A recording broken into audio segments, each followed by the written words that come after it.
नमस्कार, मैं जगभूषण शर्मा। दोस्तों, खबर तो हर एक महत्वपूर्ण होती है, लेकिन प्रत्येक खबर के प्रति जो है हर एक का अपना ज़ाती नज़रिया होता है। तो 22 दिसंबर 2025 को इंडियन एक्सप्रेस के प्रथम पृष्ठ पर यानी फ्रंट पेज पर एक खबर छपी है। In year of LS polls BJP gets 12 time the donation as rival Congress.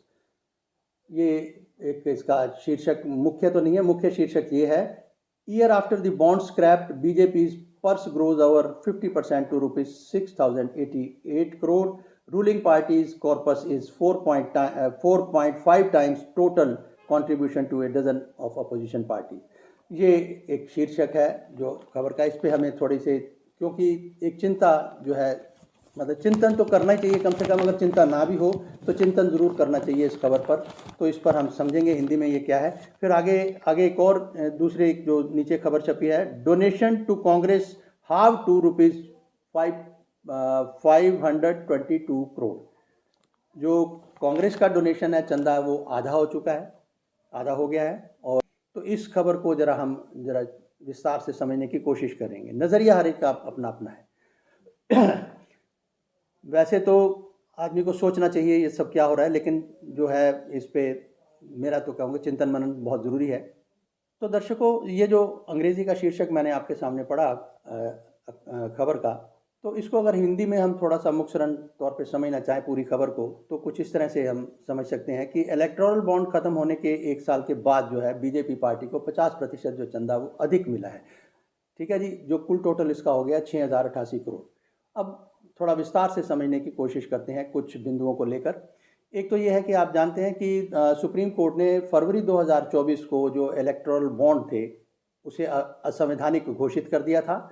और ये जो योजना थी राजनीतिक दलों को, ये गुमनाम एक चंदा देती थी। ठीक है जी, इसको हम समझ लें। बॉन्ड खत्म होने के बाद बीजेपी का जो एक चंदा बढ़ा है, इसको भी हम समझ लेते हैं। 2024-25 जो लोकसभा चुनाव का जो काल था, जो वर्ष था, उसमें बीजेपी को 6,088 करोड़ का चंदा मिला है।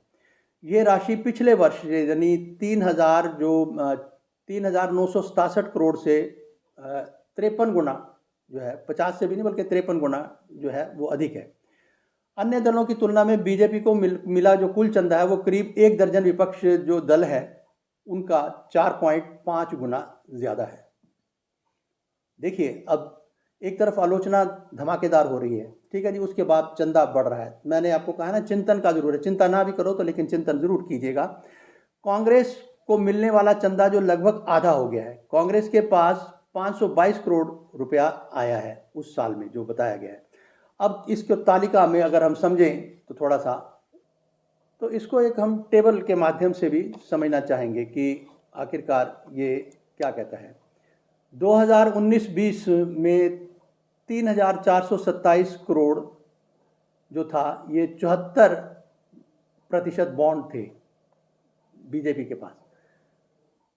2021-22 में ये 1,775 करोड़ यानी 58% बॉन्ड, और 2022-23 में 2,120 करोड़ यानी 61% बॉन्ड, और 2023-24 में 3,967 करोड़ यानी 42% बॉन्ड, और 24-25 में 6,088 करोड़ जो बॉन्ड है। बॉन्ड तो अभी ज़ीरो हो गए, बॉन्ड का तो हम जिक्र नहीं कर सकते क्योंकि योजना खत्म हो चुकी है, तो चंदा जो है वो दुगना हो गया है।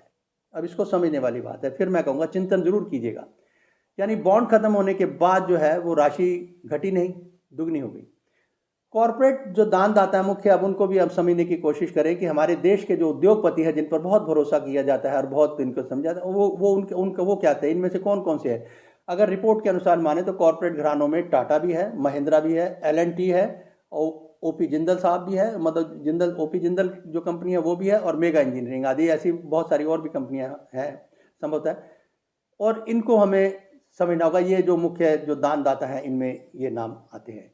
राजनीतिक ट्रस्टों के जरिए योगदान उल्लेखनीय रहा है। ठीक है जी, ये समझने वाली बात है। जो हमने आपको बताया कॉर्पोरेट घरानों के, जैसे ये जो है ये दानदाता कि हमने आपको नाम बताए हैं। राजनीतिक और लोकतांत्रिक संबंध हमें आपस में समझना होगा। मैंने आपको कहा ना, ये खबर थोड़ा हमें देखो जो गंभीर लोग हैं वो तो चिंता भी करेंगे, चिंता करने से तो फायदा नहीं, लेकिन चिंतन मैं कह रहूँगा कि ज़रूर करना चाहिए। राजनीतिक और लोकतांत्रिक जो संदर्भ भी है और संबंध भी है, इसको भी हमें थोड़ा समझना है। ये खबर चुनावी पारदर्शिता, राजनीतिक चंदे की असमानता, ठीक है जी, इन दोनों को दर्शाती है। कॉरपोरेट राजनीति संबंध भी प्रत्यक्ष होते हैं इसमें, जो कॉरपोरेट सेक्टर है और उसका और राजनीति के साथ संबंध है, ये गंभीर सवाल खड़े करते हैं। मैं आपको फिर कह दूं, इलेक्टोरल बॉन्ड खत्म होने का उद्देश्य पारदर्शिता बढ़ाना था, लेकिन आंकड़े बताते हैं कि सत्ता पक्ष की आर्थिक जो बढ़त है वो और भी गहरी हो गई है। उसमें अगर आप देखें तो उसको समझना होगा ऐसा क्यों है। अब सवाल ये है कि हम देश का हित अगर देखें तो गुजरे 11 सालों में कितना हुआ है ये भी समझ लें। देश का हित किसके लिए, मोटे तौर पे हमको जो हुआ है वो आपके सामने है, ये दोहराने वाली बातें नहीं होती, सिर्फ हमने एक पूरा एक क्रक्स समझना है कि हो क्या रहा है। चलिए अब हम देश के हित पे बात करते हैं और बीजेपी ने देश के हित को कैसे समझा। बीजेपी ने इसको 3 भागों में बांटा है देश के हित को। कैसे? एक तो बीजेपी कहती है कि मजबूत केंद्र, निर्णायक नेतृत्व, ये बीजेपी के स्लोगन्स कह लो, उनकी टैगलाइन कह लो, पंचलाइन कह लो। राजनीतिक स्थिरता और नीति निरंतरता, यानी जैसे हम कहते हैं पॉलिसी जो है सर्टेनिटी। ऐसे में सवाल ये पैदा होता है कि आखिरकार उद्योगपतियों को क्या लाभ, और वो अगर डरते हैं तो किससे। उद्योगपतियों को अगर डर लगता है तो वो अनिश्चितता से लगता है, जो अस्थायी कोई सरकार बनती हो या क्या है, ठीक है जी, उससे डरते हैं वो। लोकतंत्र से उनको विशेष ऐसा कोई लेना देना नहीं, लेकिन उनकी जो घबराहट है वो अनिश्चितता से होती है, अनसर्टिनिटी से होती है। ये उद्योगपतियों का एक नज़रिया कह सकते हैं। अब सवाल ये है कि देश की सरकार कितनी स्थिर है, कितनी मजबूत है, और क्या देश के हित में हो रहा है। ये फिर वही सवाल वहीं आपके पास खड़े हैं, समझिए। अब सत्ता का केंद्रीकरण आपको ये समझना होगा। यहाँ सत्ता का केंद्रीकरण, सौदेबाजी आसान। बीजेपी शासन में क्या है, हुआ क्या है, इसको समझने की बात है। निर्णय लेने वाले जो चेहरे हैं वो कम हैं और नीतियां तेजी से बनती हैं। आपने देख लिया कि ये शीतकालीन सत्र में क्या हुआ, हंगामा एक तरफ और बिल पास हो रहे हैं दूसरी तरफ, ठीक। राज्यों, संस्थाओं, नियामकों और स्वायत्तता कमजोर हुई है, ये जो वर्तमान स्थिति है हम उस पर। उद्योगपतियों के लिए इसका अर्थ हमें समझना है। अब ये नज़रिया माना जा सकता है उद्योगपतियों का क्या है कि एक सत्ता से तालमेल बिठाओ और पूरे सिस्टम को वो मैनेज हो जाता है, ये कहा जा सकता है। अब ये आगे और भी कहें, अब 2-3 बातें और बिंदु हैं, वो मैं अलग बात करूंगा आपसे। अब यहाँ ये भी समझते हैं कि बीजेपी ने राष्ट्रवाद को कैसे पेश किया। सरकार राष्ट्र, आलोचना राष्ट्र विरोधी, ठीक है जी, समर्थन देशभक्ति।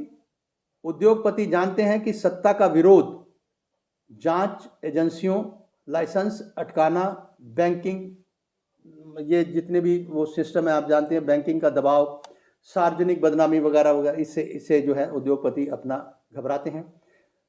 अच्छा, अब इसमें क्या है कि इसलिए झुकाव जो है स्वैच्छिक कम और विवशता, इसमें विवशता ज़्यादा नजर आती है। झुकाव जो है स्वैच्छिक हो या ना हो, लेकिन विवशता जरूर आपको नजर आएगी।